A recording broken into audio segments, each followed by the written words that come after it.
पद्मेश 24/7 के माध्यम से हम जिले भर की पल पल की ताज़ा तरीन खबरों का प्रसारण करते हैं और दूसरे दिन यूट्यूब के माध्यम से भी आपको खबरें दिखाई जाती है। लेकिन यूट्यूब में प्रतिदिन की पूरी खबरें नहीं होती बल्कि चुनिंदा खबरें ही दिखाई जाती है। अगर आप जिले भर की संपूर्ण ताज़ा तरीन खबरें देखना चाहते हैं तो जल्द ही अपना पद्मेश डिजिटल सेटअप बॉक्स लगवाएं।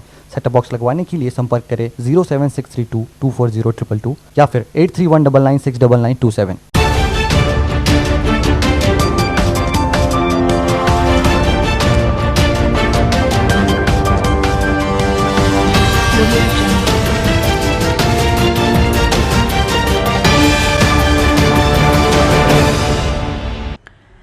नमस्कार, पद्मेश 24/7 में आपका स्वागत है। मैं हूं अर्चना मिश्रा। आगे बढ़ने से पहले सबसे पहले एक नजर आज की हेडलाइंस पर।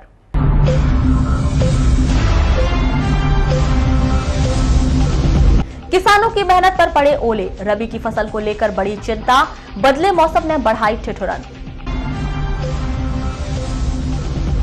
विवाह की खुशियों में छाया मातम, कुएं में गिरने से एक बच्ची की मौत, संदिग्ध अवस्था में मिला युवक का शव। नर्सिंग कॉलेज के नाम पर जिले में मची लूट, गली मोहल्ले में खुले कॉलेज, गाइडलाइन का नहीं पता।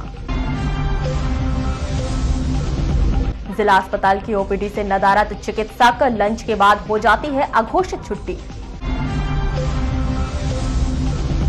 25 दिन बाद भी नहीं सुलझी 2 तेंदुए की मौत की गुत्थी, पशु चिकित्सा फॉरेंसिक विभाग की लेट लतीफी से अटकी रिपोर्ट।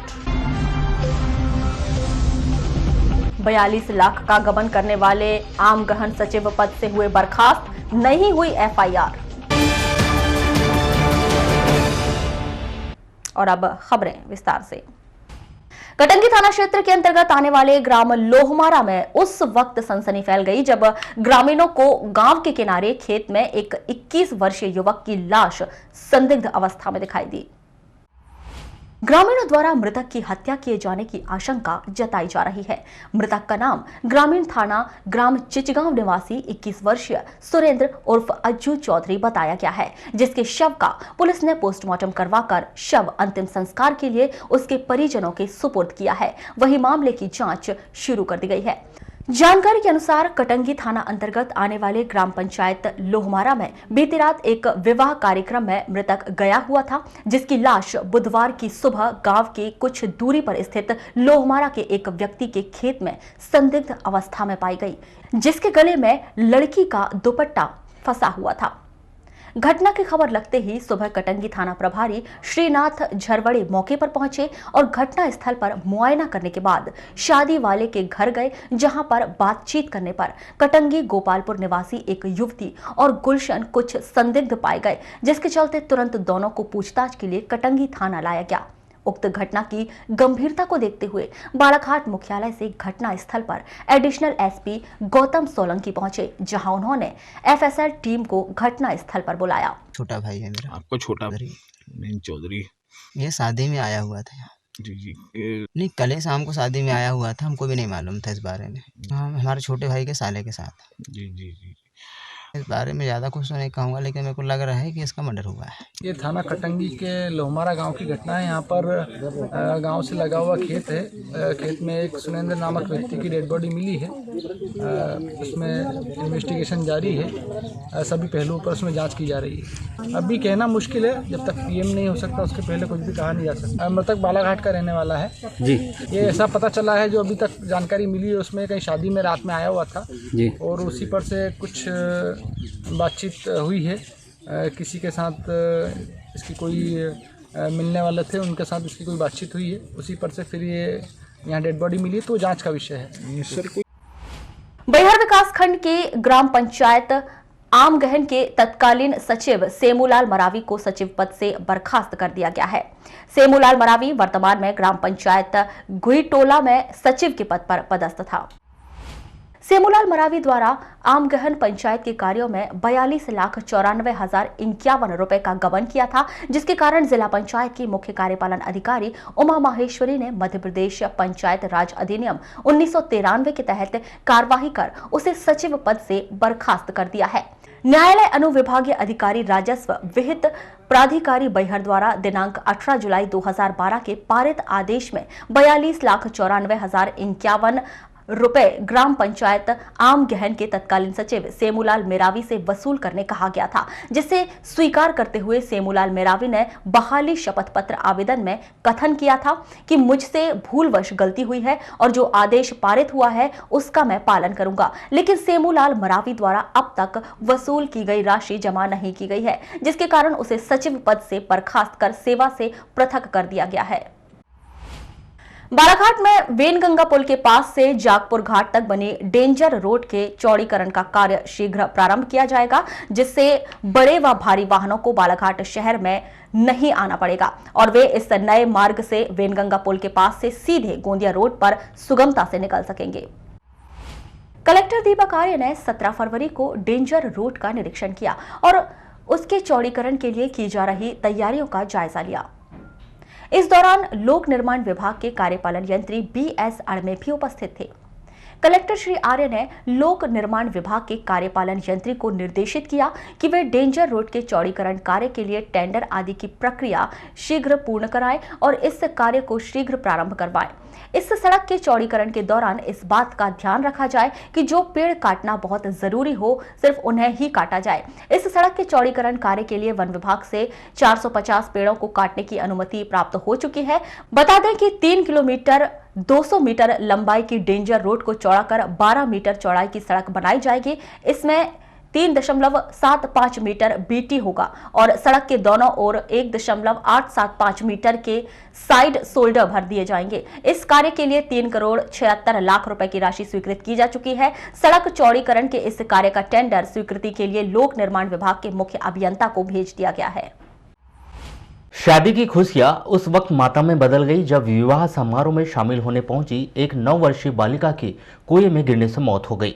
मामला किरणापुर थाना क्षेत्र के अंतर्गत आने वाले ग्राम खारा का है, जहां बीती रात विवाह समारोह के दौरान कुएं में गिरने से कक्षा चौथी की एक छात्रा की मौत हो गई। मृतक बालिका का नाम ग्राम खारा निवासी 9 वर्षीय नंदनी पिता राजेश उर्फ कल्लू कोलते हैं, जिसके शव का पोस्टमार्टम कर शव उनके परिजनों के सुपुर्द कर दिया गया है। प्राप्त जानकारी के अनुसार ग्राम खारा गांव में चंदनलाल उरकुड़े के घर से विवाह का निमंत्रण आने पर नंदनी परिवार के साथ विवाह समारोह में शामिल होने के लिए चंदनलाल के घर पहुंची थी। बारात गांव पहुंचने पर चारों तरफ खुशियां थी। इसी बीच नंदनी राजेश के घर के पीछे कुएं की तरफ किसी काम से गई, जो अनियंत्रित होकर कुएं में गिर गई। जैसे ही ये जानकारी गांव में लगी, वैसे ही चारों तरफ चीख पुकार मच गई और विवाह की खुशियां मातम में बदल गई। दक्षिण सामान्य वन मंडल के अंतर्गत लामता वन परिक्षेत्र में 2 तेंदुए की मौत की गुत्थी अब तक नहीं सुलझ पाई है।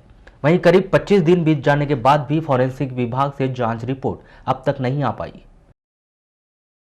आपको बताएं कि 22 जनवरी को लामता वन परिक्षेत्र में वन विभाग की टीम के द्वारा 2 मृत तेंदुए बरामद किए गए, जिनकी मौत संदिग्ध हालात में हुई थी। वन विभाग के द्वारा उस दौरान तेंदुए का पोस्टमार्टम करवाकर उनका अंतिम संस्कार कर दिया गया था और सैंपल फॉरेंसिक्स विभाग को भेजे गए थे। इस संदर्भ में चर्चा के दौरान पशु चिकित्सा अधिकारी घनश्याम परते ने बताया कि प्राथमिक तौर पर टीम के द्वारा इस मामले की जांच रिपोर्ट वन विभाग को सौंप दी गई थी, लेकिन फाइनल डायग्नोसिस देहरादून से किया जाना है। इस संदर्भ में फॉरेस्ट विभाग से चर्चा हुई है और अब तक जांच रिपोर्ट विभाग को प्राप्त नहीं हो पाई है। जांच रिपोर्ट आने के बाद ही स्थिति स्पष्ट हो पाएगी। देखिए, प्राथमिक तौर पर हमने जो जांच किया था 3 डॉक्टर की हमारी समिति ने, वो जांच रिपोर्ट लेके हमने फॉरेस्ट डिपार्टमेंट को दे दिया था और उसका जो फाइनल डायग्नोसिस था वो एक्चुअली सागर से तो देहरादून से उसका कंफर्मेशन रिपोर्ट आना था। अभी मेरी फॉरेस्ट डिपार्टमेंट से चर्चा हुई है, उन्होंने कहा कि रिपोर्ट अभी अवेटेड है। इसलिए प्रथम दृष्टया क्या लग रहा है सर, मतलब क्या उसके 2-3 चीज़ें लग रही थी। एक तो हमें एक हल्का सा कहीं कुछ पॉइजनिंग के कुछ लक्षण समझ में आ रहे थे, कुछ उसमें एक डिस्टेम्पर बीमारी आ रही थी, उसके कुछ एक लक्षण समझ में आ रहे थे, और कहीं एक सेप्टिसीमिया से भी, क्योंकि 3-4 अलग-अलग टाइप की बीमारियाँ थी। और नंबर सेकंड क्या है कि लगभग 3-4 दिन पुराने प्रकरण था वो, तो बहुत क्योंकि ताज़ा नहीं था, इस कारण से अपन एग्जैक्टली नहीं कह सकते, तो इसलिए हमने फॉरेंसिक लैब भेजा था कि जांच होकर जो एग्जैक्ट जो कॉज है उसका कॉज ऑफ डेथ जो है वो पता चल जाए। जिला अस्पताल की व्यवस्थाओं पर प्रशासनिक निगाह होने के बाद भी यहां की व्यवस्थाओं मरीजों को रास नहीं आ रही है। जिला अस्पताल में अस्पताल प्रबंधन के द्वारा बेहतर तरीके से सौंदर्यीकरण करते हुए उद्यानों की खासकर व्यवस्था की जा रही है, लेकिन जिला अस्पताल में सौंदर्यीकरण के अलावा अन्य व्यवस्थाओं को नजरअंदाज किया जा रहा है, जिसका खामियाजा मरीजों को भुगतना पड़ रहा है। 17 फरवरी को ओपीडी में चिकित्सकों की गैर मौजूदगी पर एक बार फिर मरीजों का गुस्सा फूट पड़ा। उन्होंने बताया कि चिकित्सकों के द्वारा महज 1 घंटे ओपीडी में बैठकर खाना पूर्ति की जा रही है और 1 घंटे बाद लंच का बहाना बनाकर ओपीडी कक्ष से वे चले जाते हैं। जिसके कारण मरीजों को काफ़ी समस्याओं का सामना करना पड़ रहा है। चिकित्सकों की व्यवस्थाओं को दुरुस्त करने के लिए मरीजों के परिजनों ने मांग की है। समस्या ये प्रॉब्लम है कि सर मैं यहाँ से 10:30 बजे से आया हूँ, 12:30 बजे तक वेट किया हूँ, डॉक्टर साहब नहीं आए थे। अब मैं जब एक्सरे वगैरह करा दिया अपने दोस्त का मैंने, तो उन्होंने बोले कि 1 घंटे बाद आना। जब आया हूँ तो 1:30 बजे से 3 बजे तक लंच है। ठीक है, 1:30 बजे से 3 बजे तक लंच है, पर डॉक्टर साहब की ड्यूटी कब से कब तक है? तो ये 12:30 बजे, पौने 12 बजे तक डॉक्टर नहीं आए थे, तो इनका 1:30 बजे लंच कैसे हो गया 1 घंटे में? 1 घंटे में लंच हुआ तो 3 बजे के पहले हाजिर भी तो होना चाहिए। तो क्या चाहते हैं आप लोग? तो मैं बोल रहा हूँ सर, जब ये 12 बजे आते हैं तो इनका 1:30 बजे लंच कैसे हो जाता है? फिर 3 बजे के पहले हाजिर क्यों नहीं होते हैं? अच्छा, क्या पेशेंट की क्या स्थिति है? पेशेंट की स्थिति कि इसके हाथ में बहुत प्रॉब्लम हो रही है, मेरे को इसका चेकअप कराना है। उनने बोले कि एक्सरे कराओ, फिर डॉक्टर को दिखाना है। जब वहाँ पे एक्सरे पट्टी भी बंद है और लंच सब बंद है। मध्य प्रदेश शासन के द्वारा जीएनएम और बीएससी नर्सिंग कॉलेज खोले जाने के लिए तो गाइडलाइन बनाई गई है, लेकिन बालाघाट जिले के भीतर निजी नर्सिंग कॉलेज में इनका पालन होता दिखाई नहीं दे रहा है। जी हां, गली मोहल्ले में कुकुर मुत्ता की तरह इन नर्सिंग कॉलेज की छात्राएं केवल मोटी फीस भरकर डिग्री और डिप्लोमा लेने के लिए एडमिशन ले रही है। व्यवहारिक और प्रैक्टिकल नॉलेज के नाम पर उन्हें कुछ नहीं मिल रहा है। चलिए सुनते हैं जिला चिकित्सालय के अंतर्गत स्वास्थ्य विभाग के द्वारा संचालित शासकीय जीएनएम नर्सिंग कॉलेज की प्राचार्य श्रीमती वंदना बांगरे नर्सिंग कॉलेज के लिए गाइडलाइन के तहत जरूरी बातों की जानकारी दे रही है। शायद यह सुनकर आपको भी नर्सिंग कॉलेज के लिए गाइडलाइन की थोड़ी जानकारी मिल जाए और पता चल जाएगा कि कैसे जिले के भीतर नर्सिंग का कोर्स करवाने के नाम पर लूट मची हुई है। गाइडलाइन में अगर मतलब 2 प्रकार से, एक तो बिल्डिंग का इंफ्रास्ट्रक्चर हमारे पास में पूरा फुलफिल होना चाहिए, और शासन की गाइडलाइन आती है कि जैसे मान लो 3,000 एकड़ है, 3,200 है, जो वो निर्धारित करते हैं उस हिसाब से हमको भवन का निर्माण करना पड़ता है। फिर स्टाफ की भी पूरी गाइडलाइन आती है कि सिस्टर ट्यूटर कितनी होना चाहिए, क्लरिकल स्टाफ, कंप्यूटर स्टाफ और स्टूडेंट एक बैच में अपने को कितना लेना है। ये जो है नर्सेस जो रजिस्ट्रेशन काउंसिल है, वो काउंसिल के द्वारा निर्धारित गाइडलाइन रहती है, जनरल नर्सिंग ट्रेनिंग की भी और बीएससी नर्सिंग ट्रेनिंग की। उसमें जैसे जीएनएम है तो जीएनएम में 13 सिस्टर ट्यूटर होना चाहिए, 1 प्रिंसिपल होना चाहिए, वाइस प्रिंसिपल, वार्डन, कुक, भृत्य और एलडीसी, यूडीसी, अकाउंटेंट, ऐसा पूरा गाइडलाइन निर्धारित की जाती है। इस विषय पर प्राचार्य श्रीमती बांगरे स्पष्ट कहती है कि नर्सिंग कॉलेज खोले जाने की अनुमति रजिस्टर्ड नर्सिंग काउंसिलिंग देती है, इसलिए नर्सिंग कॉलेज का संचालन उनके अंतर्गत नहीं आता। हालांकि परीक्षाएं उनके केंद्र में करवाई जाती है। अब वो उनको काउंसिल जो है वो परमिशन देती है ना, क्योंकि जब नर्सिंग कॉलेज जब खोलते हैं तो एनआरसी के जो रहते हैं मतलब रजिस्ट्रार, उनके द्वारा विजिट किया जाता है, तो वो ही परमिशन देते हैं कि आपको नर्सिंग कॉलेज खोलना है या नहीं। अब ये तो मैंने विजिट नहीं की हूँ उनका, बाकी एनआरसी से जो है रजिस्ट्रार ने उनका विजिट करने के बाद ही उनको परमिशन देते हैं। इस विषय पर चर्चा करने पर अपने स्वास्थ्य विभाग के आला अधिकारियों से चर्चा करने की कोशिश की तो उन्होंने स्पष्ट कर दिया कि नर्सिंग कॉलेज खोलने की अनुमति और उसका संचालन वरिष्ठ स्तर से किया जाता है। वहीं दूसरी ओर हमें जानकारी मिली कि नर्सिंग कॉलेज खोलने के दौरान यदि कोई भी कॉलेज के संचालक गाइडलाइन का फुल पालन नहीं करता है तो उन पर 10 लाख रुपए फाइन किया जाता है। शायद जिले के भीतर कुछ इसी तरह का खेल चल रहा है, कुछ गाइडलाइन का पालन करो, कुछ फाइन जमा करो। तभी तो बिना गाइडलाइन के पालन किए नर्सिंग कॉलेज चल रहे हैं। छात्राएं नर्सिंग की डिग्री और डिप्लोमा ले रही है, क्योंकि यदि नर्सिंग कॉलेज की गाइडलाइन का पालन किया तो इतना बड़ा स्टाफ और बिल्डिंग, प्रैक्टिकल लैब निजी कॉलेज के संचालक कहां से लेकर आएंगे। मतलब साफ है कि नर्सिंग कॉलेज के नाम पर जिले के भीतर अंधेर नगरी, चौपट राजा, फीस भरो, डिग्री डिप्लोमा लो की तर्ज पर काम चल रहा है। वारासिनी नगर सहित क्षेत्र में रबी की फसल किसानों के द्वारा खेतों में लगाई गई है, जिससे अपनी आर्थिक स्थिति को मजबूत करने के लिए किसान तैयारी में थे। लेकिन मंगलवार की शाम को अचानक मौसम में परिवर्तन हो गया और ओलावृष्टि के साथ तेज बारिश हुई। ऐसे में कई स्थानों की फसल सो गई तो कहीं कुछ फसल पानी में डूब गई, जिसके कारण किसान चिंतित है कि यदि ऐसा ही मौसम और 2-4 दिन बना रहा तो फसल खराब हो जाएगी या उसमें आगे चलकर बीमारियां लगेंगी। इसमें मुख्य चने की फसल लगाने वाले बेहद चिंतित हैं, क्योंकि बीते वर्ष इसी प्रकार के मौसम के कारण खेतों में कई स्थानों पर चने की फसल पूरी तरह से खराब हो गई थी। खेती की स्थिति वही है जी। अभी क्या है, मौसम के हिसाब से घाटा में चल रही सरकार, यानी किसान भी घाटे में चल रहा है और अभी में भी नुकसानदायक है, गेहूँ चने में भी है। ये मौसम घातिक है।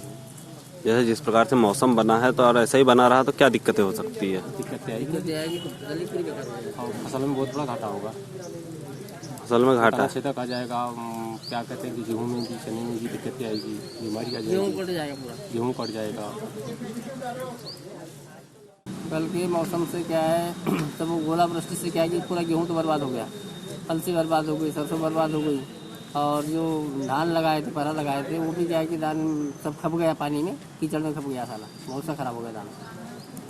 तो अभी क्या स्थिति है? स्थिति है कि भाई ये मौसम अगर ऐसी जगह बना रहेगा, 2-4 दिन अगर रहेगा तो गेहूँ तो पूरा बर्बाद हो जाएगा, सरसों बर्बाद हो जाएगी, फसल पूरी नष्ट हो जाएगी और धान जो है वो भी धान भी खराब हो जाएगा जो अभी लगाया गया है। पानी वानी आ रहा है और चना वना भी सब गल रहा है और पिछले साल की जैसे चना वना की फसल वसल नहीं है और ये रब्बी भी लगाए हैं तो इसमें भी कुछ झाड़ वाड़ भी मर रहे हैं। मेरे यहाँ तो बहुत चने की स्थिति गंभीर है, चना लखोड़ी सब खराब हो गई, पानी बहुत तेज आया और सब फसल बर्बाद हो गई। पिछले वर्ष भी चने की फसल नहीं हुई, इस साल भी होने की मुश्किल है, संभावना नहीं। स्थिति अभी सर बेकार है थोड़ी मौसम की वजह से। चना गेहूँ को बहुत नुकसान हुआ है, हमारे लखोरी को नुकसान हुआ है ओले की वजह से। अभी जैसे गेहूँ खुदाई यानी चना खोदने का कार्य चालू था तो पूरा यानी गीला हो गया, गेहूँ खराब हो गया ओले की वजह से। मध्य प्रदेश के भीतर वर्तमान में 4 वेदर सिस्टम के सक्रिय रहने के कारण मौसम का मिजाज बिगड़ गया है। बंगाल की खाड़ी में बड़े पैमाने पर नमी मिलने के कारण बुधवार की शाम बादलों ने अपना रौद्र रूप दिखा दिया। जिले के बैहर, बिरसा, मलाजखंड, लामता, चांगुटोला क्षेत्र में झमाझम बारिश और ओलावृष्टि ने किसानों के माथे पर बल ला दिया। ओलावृष्टि की खबर लोगों तक पहुंची ही थी कि देर रात होते होते जिला मुख्यालय सहित आसपास के क्षेत्रों का मौसम बहुत ज्यादा खराब हो गया। बुधवार की पूरी रात रुक रुक कर बारिश होती रही। यह सिलसिला गुरुवार को दिन भर चलता रहा। मौसम के बदले मिजाज ने ठिठुरता तो बढ़ाई, लेकिन रबी की फसल के लिए किसानों की चिंता भी बढ़ा दी है।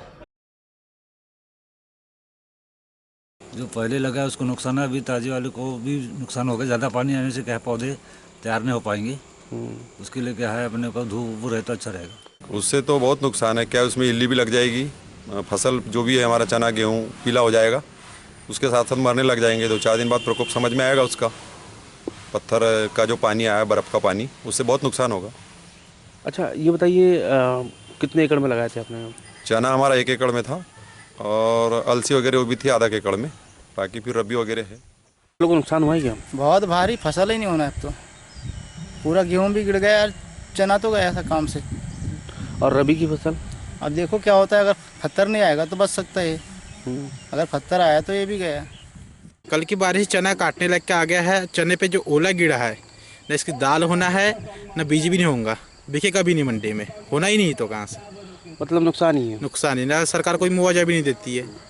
तो सरकार को देना चाहिए, सरकार को देना चाहिए। बाढ़ में जो धान भी नष्ट हुई है 30% डाला, उसके बाद कोई किस्त भी नहीं आई है। कृषि विभाग के अधिकारी बताते हैं कि लामता, चांगुटोला क्षेत्र के कई गांव में ओलावृष्टि हुई है। इस कारण फसल बहुत ज्यादा प्रभावित हुई है। जिन किसानों ने फसल का बीमा कराया है वो जल्द से जल्द विभाग को सूचना दे दें, जिससे उन्हें मुआवजा मिल सके, वरना विभाग RBC 6-4 के तहत प्रशासन इस स्तर पर सर्वे करेगा। जैसे अभी एक कुकड़ा हुआ है, उधर चांगुटोला हुआ है, सकरी, देवसर्रा, तीनगढ़ी, गुडरू, ये इन गाँवों में हुआ है। इधर मुरझड़ और प्रतापपुर, इन गाँवों में ओलावृष्टि हुई है और हमारा पूरा स्टाफ अभी गया हुआ है आकलन करने के लिए कि कितना % नुकसान हुआ है। तो साथ में कुछ पटवारी महोदय भी गए हैं, तो उस दोनों मिलकर कर रहे हैं। और अभी इसका जो ये है आकलन ऐसे नहीं होगा कि कुछ दिनों के बाद इसका असर पता चलता है, तो 2-3 दिन बाद इसका असर आपको पता चलेगा, तो उसके बाद आप आंकड़े ले लेंगे और उसका सर्वे करेंगे फिर ज्वाइन। बुलेटिन के अंत में एक बार फिर नजर डालते हैं आज के हेडलाइंस पर।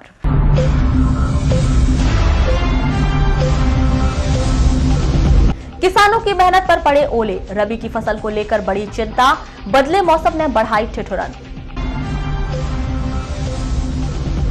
विवाह की खुशियों में छाया मातम, कुएं में गिरने से एक बच्ची की मौत, संदिग्ध अवस्था में मिला युवक का शव। नर्सिंग कॉलेज के नाम पर जिले में मची लूट, गली मोहल्ले में खुले कॉलेज, गाइडलाइन का नहीं पता। जिला अस्पताल की ओपीडी से नदारद चिकित्सक, लंच के बाद हो जाती है अघोषित छुट्टी। 25 दिन बाद भी नहीं सुलझी 2 तेंदुए की मौत की गुत्थी, पशु चिकित्सा फॉरेंसिक विभाग की लेट लतीफी से अटकी रिपोर्ट। 42 लाख का गबन करने वाले आम गहन सचिव पद से हुए बर्खास्त, नहीं हुई एफआईआर। तो ये थी अभी तक की खास खबरें। अगले न्यूज बुलेटिन के साथ फिर मुलाकात होगी, तब तक के लिए नमस्कार।